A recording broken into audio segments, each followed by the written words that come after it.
মিছিল আর স্লোগানে উত্তাল ঢাকা বিশ্ববিদ্যালয়। শিক্ষার্থী শাহরিয়ার আলম সাম্য হত্যাকাণ্ডের ঘটনায় ক্ষোভে ফুঁসছে পুরো ক্যাম্পাস। বুধবার সকালে বিশ্ববিদ্যালয়ের টিএসসি থেকে বিক্ষোভ মিছিল বের করে জাতীয়তাবাদী ছাত্রদল। এতে সংগঠনের কেন্দ্রীয় সভাপতি ও সাধারণ সম্পাদক ছাড়াও অংশ নেন ক্যাম্পাস কমিটির নেতাকর্মীরা। মিছিল নিয়ে উপাচার্যের বাসভবনের সামনে এসে নেতাকর্মীরা বিক্ষোভ করেন। পরে সংক্ষিপ্ত সমাবেশে ছাত্রদল নেতারা এ ঘটনায় উপাচার্য ও প্রক্টরের পদত্যাগ দাবি করেন। ছাত্রদলের আর কোনো নেতা হত্যাকাণ্ডের শিকার হলে সরকার পতনের আন্দোলনেরও হুঁশিয়ারি দেন তারা।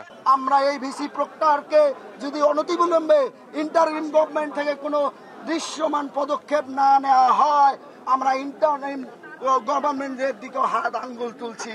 আমরা আন্দোলনের মাধ্যমে আমরা আমাদের দাবি আদায় করব এবং এই সম্মানিত ভিসি স্যার প্রক্টর স্যারের পদত্যাগের যে দাবি উঠেছে ছাত্র সমাজের মাঝখান থেকে, সেটি অবশ্যই তারা সম্মান দেখিয়ে আশা করছি তারা পদত্যাগ করবেন। সাম্য হত্যাকাণ্ডের ঘটনায় মঙ্গলবার রাতেই অভিযানে নামে পুলিশ। রাজধানীর পান্থপথের একটি হাসপাতাল থেকে আটক করা হয় হত্যাকাণ্ডে জড়িত ৩ জনকে। পুলিশ জানায় আসামি তামিম, মল্লিক এবং পলাশ একই সঙ্গে থাকতেন। মাদক সেবনের জন্য তারা ঘটনাস্থলে যান। প্রাথমিকভাবে যেটা জানা গেছে যে ৩ জন আটক হয়েছে, তারা ৩ জনই বহিরাগত এবং তারা এখানে কি উদ্দেশ্যে এসেছিল সেটাও আমরা খতিয়ে দেখছি।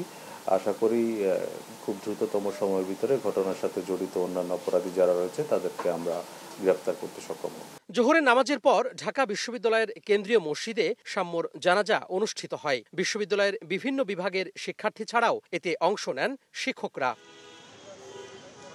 এদিকে হত্যাকাণ্ডের ঘটনায় সাম্যর বড় ভাই এসএম শরীফুল আলম শাহবাগ থানায় একটি মামলা দায়ের করেছেন। তোহা খান তামিম, সময় সংবাদ, ঢাকা।